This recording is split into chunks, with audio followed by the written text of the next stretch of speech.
c'est le moment où la représentativité syndicale s'exprime et où les personnels peuvent, de leur côté, exprimer qui doit et qui ils veulent qui les représente. Que le corps des personnels de direction soit reconnu, valorisé, augmenté, parce que dans l'éducation nationale, on a l'impression qu'il n'y a que les profs. Or, qui tient la boutique, c'est les cadres.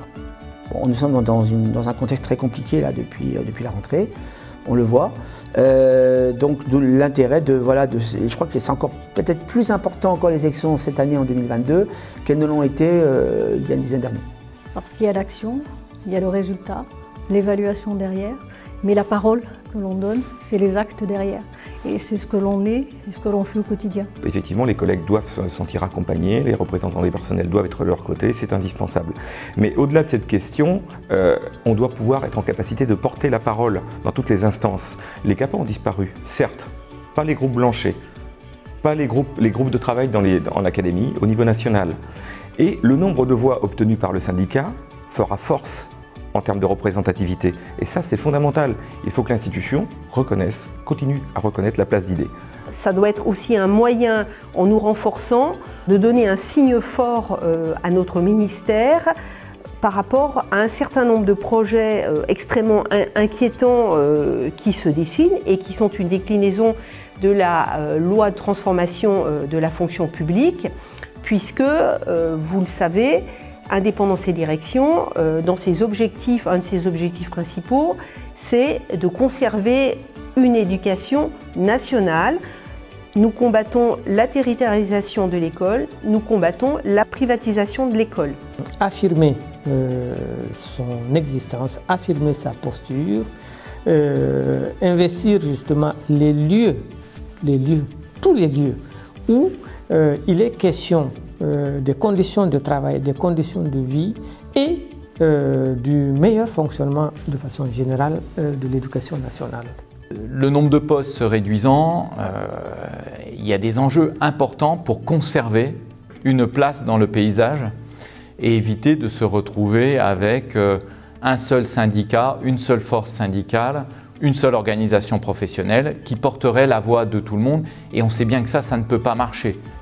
Le refus de l'évaluation des chefs d'établissement adjoints par les chefs d'établissement pour préserver l'intégrité de l'équipe de direction qui, elle, est au quotidien avec les familles, les enseignants et les élèves. Donc pour préserver cela, et pour d'autres raisons encore, ce refus est tout à fait marqué, et également une revendication importante qui est celle de notre revalorisation salariale. Au sein de notre fédération, donc la FNEC, c'est d'essayer d'améliorer le score au comité social, le score d'il y a 4 ans. Voilà, l'objectif il est clair, évidemment d'être reconnu, de continuer à être reconnu par les responsables de l'AEFE, et le fait de participer aux élections est très important. Comme dans toute élection, c'est d'abord pour moi de faire vivre le pluralisme des idées, des conceptions que l'on peut avoir sur le métier, mais aussi sur la défense des intérêts des personnels de direction.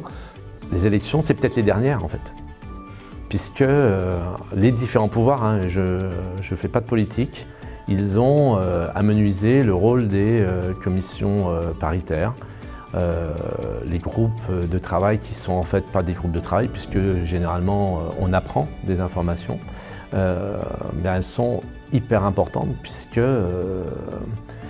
comme ce sont les dernières, il faut absolument qu'on arrive à convaincre l'institution qu'elles sont indispensables. C'est un enjeu important parce qu'il faut quand même que nous continuions à pouvoir exister dans ces commissions paritaires, dans ces dialogues avec la hiérarchie, et en particulier pour pouvoir défendre des dossiers de collègues. Une des valeurs qui est véritablement portée par Indépendance et Direction, c'est qu'on est là pour les collègues, on n'est pas là pour soi-même, ce qui est important, ce qui parfois n'est pas forcément prôné par tout le monde, hein, mais nous, c'est la valeur qui nous anime, c'est qu'on est là pour défendre la profession. Mais c'est aussi apporter une vision qui est la nôtre, qui est peu partagée par d'autres syndicats, et qui est la vision du terrain, la vision pragmatique et la vision de l'avancée. On est depuis plusieurs années largement ignoré par les discours politiques, par les visions républicaines de ce que doit devenir l'éducation nationale. Pour autant, nous sommes des cadres. On est à la manœuvre, c'est nous qui avons la vision la plus pragmatique de ces données politiques qui sont avancées, et il est nécessaire pour nous de faire connaître aux ministères et aux décideurs comment ça peut se mettre en œuvre, quelles sont les meilleures stratégies pour que les politiques se mettent en œuvre, et surtout pour que ça puisse avancer au sens républicain du terme. On est dans un moment où on a des défis. On a des défis sociaux, on a des défis climatiques. Et ces enjeux-là, ces défis-là, ont des impacts sur l'individu. Mais pour pouvoir les prendre en compte, il faut une défense collective. En fait, l'individualisme ne fonctionne pas et c'est le collectif qui fera qu'on pourra affronter tous ces défis. C'est à travers un syndicat et à travers justement cette solidarité, ce pluralisme que nous défendons, à travers aussi l'équité pour chacun. Donc là, vraiment une école plus juste, une école aussi qui permet à ces personnels d'être bien. On peut être bien tout en étant au travail. Et nous avons un métier qui est très très prenant et je crois que c'est important de savoir que dans le cadre d'un syndicat, on peut se soutenir, on peut avancer et en étant les uns avec les autres, on avance encore plus. Donc on a besoin, et ces élections-là, il faut qu'on soit là, qu'on soit présent et qu'on défende justement notre profession. Parce que le chef d'établissement est très très très engagé, certes, mais il faut qu'il soit aussi force de proposition et donc qu'il soit représenté à tous les niveaux, à toutes les instances.